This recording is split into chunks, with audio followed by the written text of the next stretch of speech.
We provide you the platform to turn your dreams into reality. Give wings to your aspirations with KR Mangalam University. Iran युद्ध में अब Putin की entry हो चुकी है, यानी रूस की एंट्री हो चुकी है। लेकिन अभी हम ईरान युद्ध में 34वें दिन पहुंच चुके हैं, जहां लोग कयास लगा रहे थे लगातार कि ये युद्ध रुक जाएगा, अब थमेगा। लगातार ट्रंप जिस तरीके से बयान दे रहे थे, उनके बयान से यही लग रहा था कि ये युद्ध थम जाएगा। लेकिन ये युद्ध अपने 34वें दिन पर पहुंच चुका है। तो तमाम मुद्दों पर बात करेंगे, लेकिन उससे पहले आपको बड़ी खबर बता दें। ईरान युद्ध के बीच सामने आ रही है, जहां ईरान युद्ध के बीच अब रूस की एंट्री हो गई है। पुतिन ने बड़ा ऐलान किया है इस युद्ध के बीच। तो आपको बता दें कि पुतिन सऊदी क्राउन प्रिंस से उन्होंने बातचीत की है और शांति बहाली के लिए पुतिन तैयार है। तो ये बड़ी खबर आपको बता रहे हैं, जहां अब इजराइल, ईरान और अमेरिका के बीच चल रहे इस युद्ध में अब सीधे तौर पर रूस की एंट्री हो चुकी है। ईरान युद्ध को लगभग 34 दिन हो चुके हैं। तमाम देशों पर इसका सीधा असर अब दिखने लगा है। लेकिन इस बीच बड़ी खबर रूस के राष्ट्रपति व्लादिमीर पुतिन को लेकर सामने आई। पुतिन ने इस युद्ध के आक्रामक मोड़ पर एक बड़ा बयान दे दिया है। उन्होंने कहा है कि रूस मध्य पूर्व में शांति बहाल करने के लिए जो कुछ भी हो सकता है वो सब कुछ करने को तैयार है।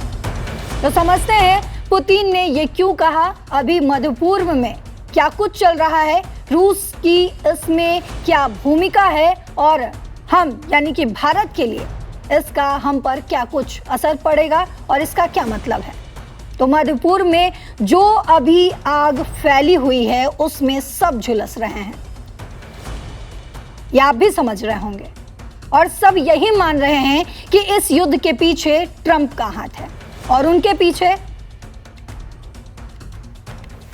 लगातार जिस तरीके से युद्ध चल रहा है।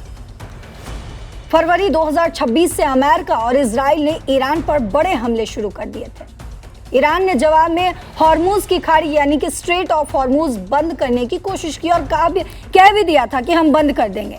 जहाजों पर बड़े हमले किए गए और पूरे इलाके में तनाव बढ़ गया।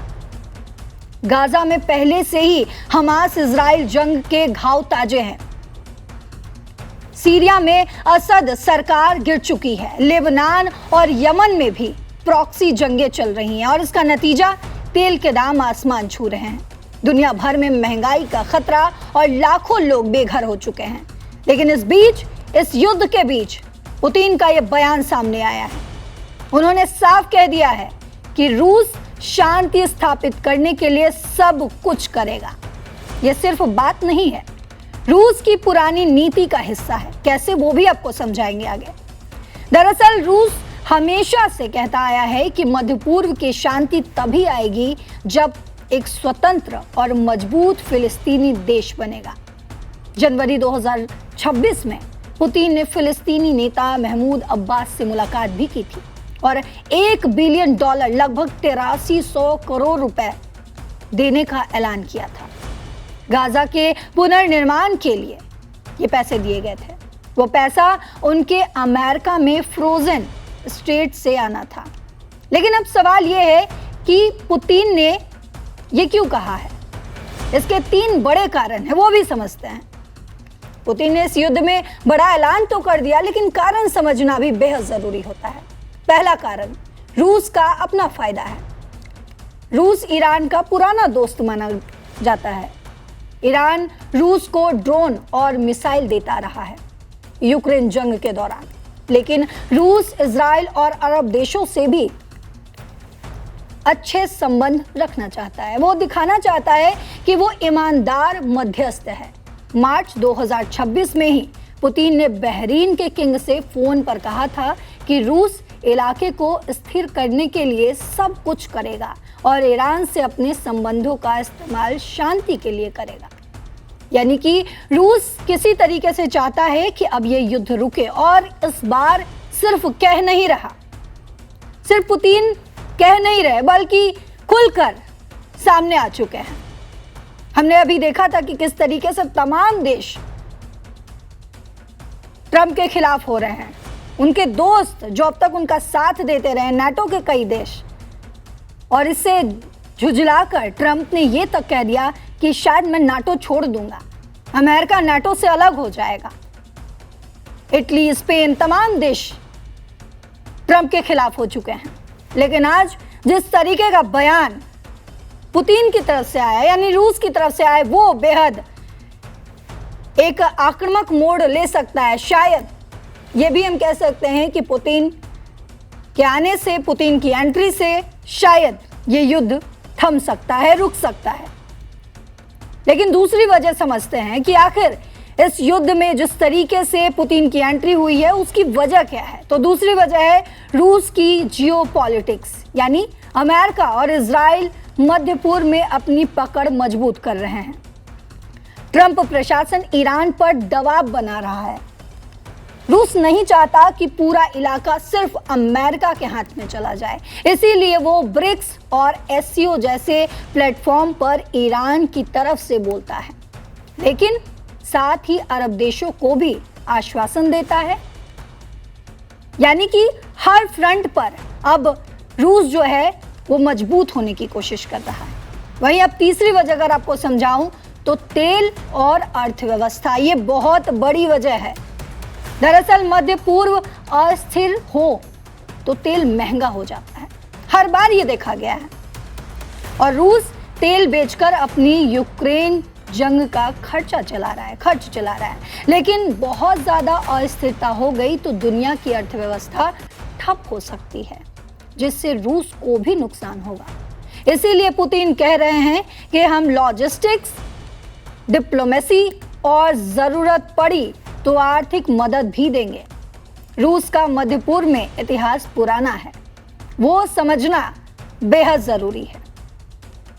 आपको समझाने की कोशिश कर रही हूं कि आखिर रूस की जो एंट्री हुई है, क्योंकि किसी भी युद्ध में कोई भी देश सीधे तौर पर एंट्री नहीं करना चाहता, किसी भी तरीके के बयान से बचने की कोशिश करता है। तो रूस की ये एंट्री बहुत अहम है। दरअसल 1970 और 80 के दशक से वो अरब देशों का साथी रहा है। सीरिया में उसके बेस थे, लेकिन दिसंबर 2024 में असद सरकार गिरने के बाद रूस का एक बड़ा सहारा चला गया। फिर भी रूस ने हार नहीं मानी।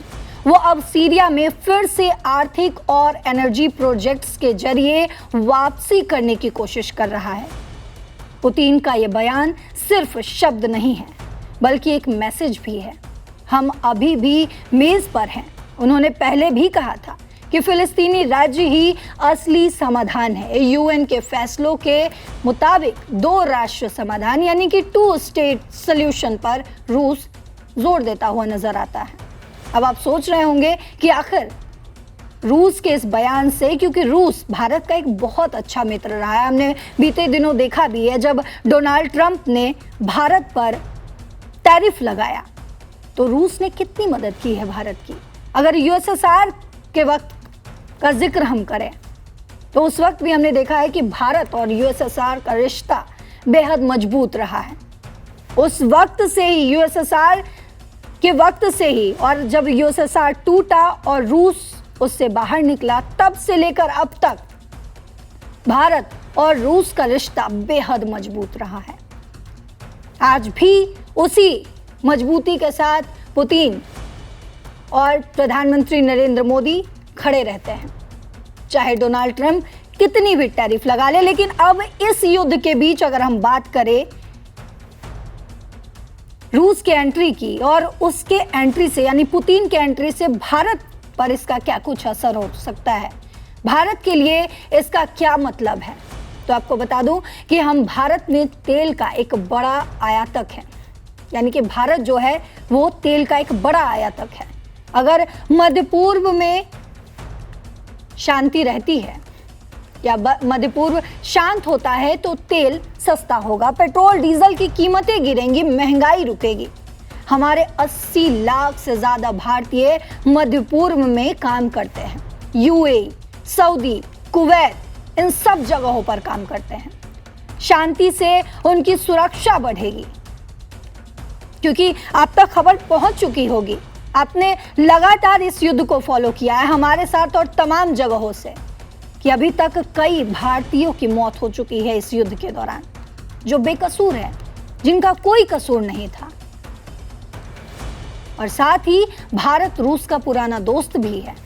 हम S-400 मिसाइल, तेल, हथियार सब लेते हैं रूस से, और अगर रूस मध्य पूर्व में शांति लाने में मदद करता है तो हमारी ऊर्जा सुरक्षा मजबूत होगी। लेकिन सच्चाई ये भी है कि रूस की अपनी सीमाएं भी हैं। वो यूक्रेन जंग में फंसा हुआ है, यानी कि खुद का एक युद्ध चल रहा है।